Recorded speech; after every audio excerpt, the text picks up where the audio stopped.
today we're going to read a story that kind of goes along with the fairy tale theme that we've been doing in class. Only this story is called a folk tale. So if we look at our signs, a folk tale is a story that has been passed down from generation to generation. And this folk tale is a mixture. It has parts of a myth and parts of a fable in it.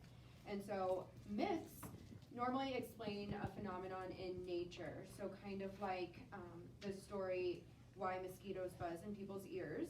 It explains that phenomenon, and it's what they didn't really understand back then. And a fable normally has talking animals, and it teaches us a lesson or a moral. And so as we read this story, I want you guys to think about, what is this story teaching us about nature? What explanation is it giving us for something in nature? And what lesson can we learn from the story? Okay?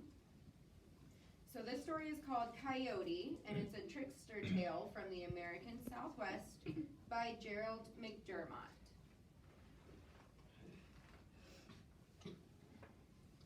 Coyote. Blue Coyote. He was going along following his nose. He had a nose for trouble. Coyote stuck his nose into Badger's hole, but it got bitten. Coyote wanted to have a flaming red head like Woodpecker, but his fur caught fire. Coyote went looking for Snake, but only found trouble. Coyote was always in trouble. Coyote came to a place where earth meets sky. He heard laughing and singing. He went up to take a look. Coyote saw a flock of crows. They were chanting, they were dancing.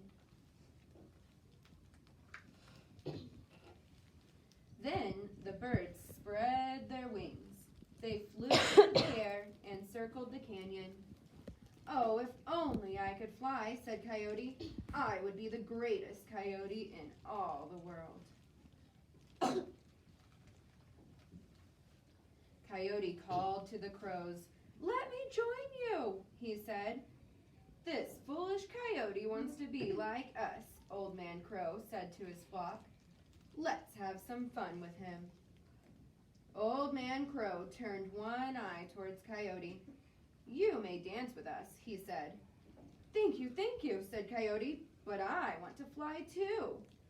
Maybe you can, said Old Man Crow. Old Man Crow plucked a feather from his left wing. He told his flock to do the same. They stuck the feathers in Coyote. Coyote winced. His nose twitched. The crows chuckled. You're ready to fly, said Old Man Crow. The birds began their slow, steady chant. They hopped from one foot to the other. Coyote joined in the dance. Even though he got out of step and sang out of tune, he was very proud of himself.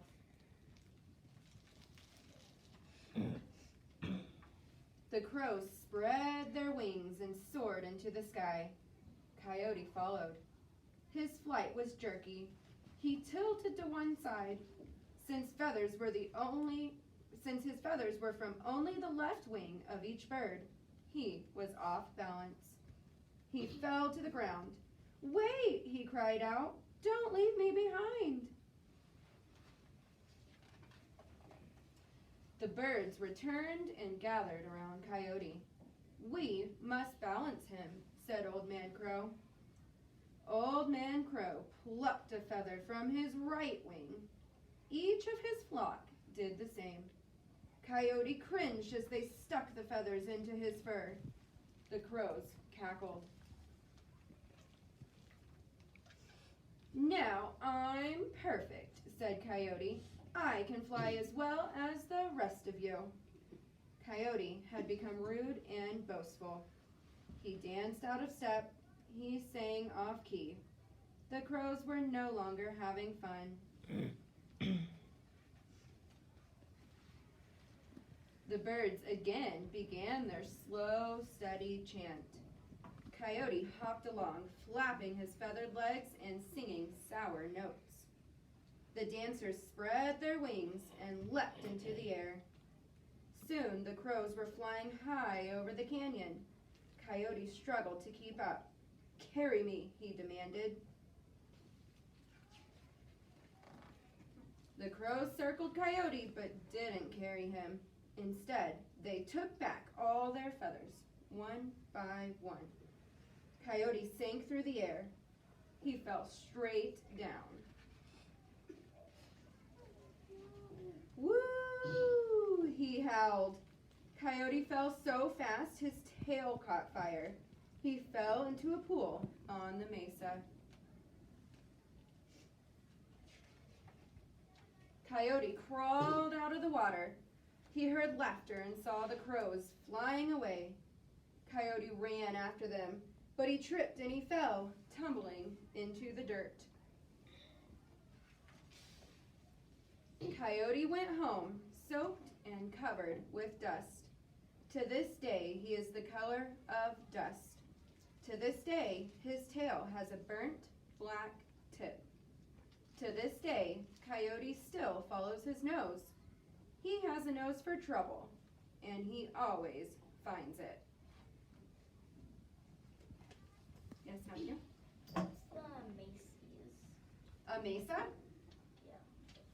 So, a mesa is in the southwest.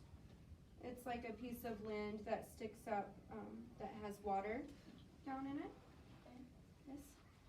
In the book it says something like when he fell, the crows did something, like the crows pecked or the crows. Oh, they cackled? Yeah. So Karen said that she heard that it said that the crows cackled. Who knows what the word cackled means? Brenna? They like laughed and in like a rude way, sort of. Yeah, so they kind of laughed in like a rude way because he wasn't being very nice to them, huh? So they took their feathers back and they kind of laughed at him. So in the beginning, we talked about how folktales have two elements. And so let's talk about what explanation this story gave us about nature. Does anybody remember what it told us about nature? What it explained? Brenna? That he always has a nose for trouble and he goes around all the animals and they be mean to him. Yeah, so he has a nose for trouble. What did it tell us about Coyote's fur and the tip of his tail? Rhea? Wait, what did you say? What did the story tell us about Coyote's fur, the color of his fur and the tip of his tail? So, first he was all blue, he was a blue coyote, and then he turned into black dust, and the tip of his tail had kind of burned. Yeah, so the tip of his tail was burned and he turned the color of dust. Do you think that really happened, or do you think that this story was kind of stretched a little as it was told? Talk to your neighbor for a second.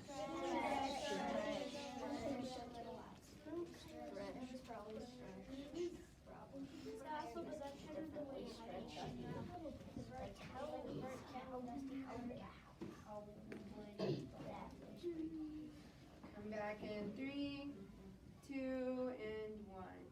So what did you and your partner decide? Do you think that this really happened, that that's really why Coyote's fur is that color? Or do you think it was stretched a little bit, and why? Kieran? We thought it was stretched because I don't think I've seen any coyote that's blue.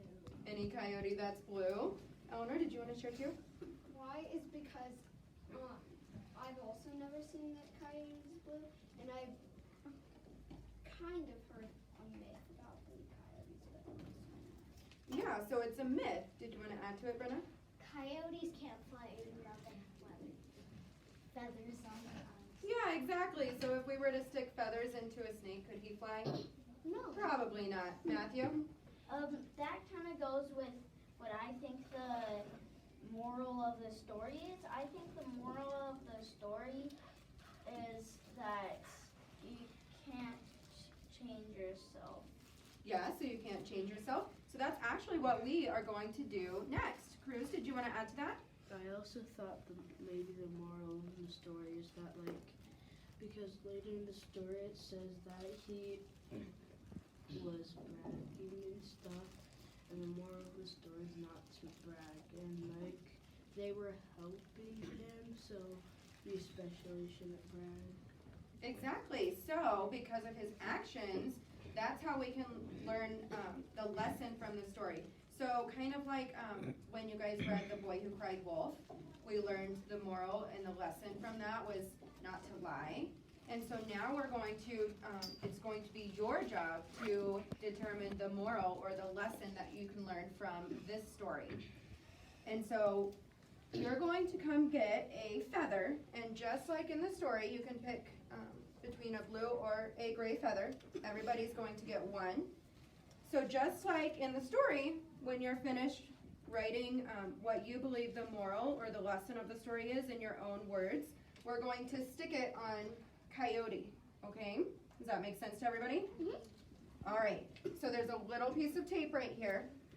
And so in just a second, whenever I say go, you're gonna come get a feather and a pencil, and you're going to write what you think the moral of the story is. And when you're finished, you can take a piece of paper or a piece of tape and roll it like this and stick it on the back, and then you can stick it on Coyote, okay? All right, so let's have the boys come up and get a feather. Matthew, did you have a question? I have an idea. Maybe one of the feathers could represent the right, and the other feather could represent the left, maybe? Oh, to maybe balance him, Yeah, just like in the story? yeah. I think that's a great idea. This is weird. All right, girls, you can grab a feather. Matthew, there's a chair at Rhea and Haley's table. Please sit in it. So what do you guys think we can learn from Coyote's actions? To not get in other people's business, maybe. To not get in other people's business? Why do you think that? What Because happened in the at the story? beginning, it said he had a good nose for trouble, and I think that also kind of means like don't get in people's business. Yeah, so when he went looking for Badger, his nose got bitten. When he wanted flaming red hair like Woodpecker, his hair caught on fire. And so don't go getting in other people's business for that. I think that is about to not brag To not and to be brag. nice. To be nice. Karen? Don't brag like Brenna. Don't brag. Why do you girls think that the moral is don't brag? Because whenever he went to the birds, he wanted the feathers, and then once he got the feathers from him, he started saying, "I'm gonna be the best," and that he was going to be the best in the world of the coyotes. Yeah, so he started to get boastful and proud and saying that he would be the best. Is that what you were thinking, Karen? Yeah. Yeah? All right, so when you guys are finished writing it in your own words, you can go stick it on Coyote's fur. Okie dokie.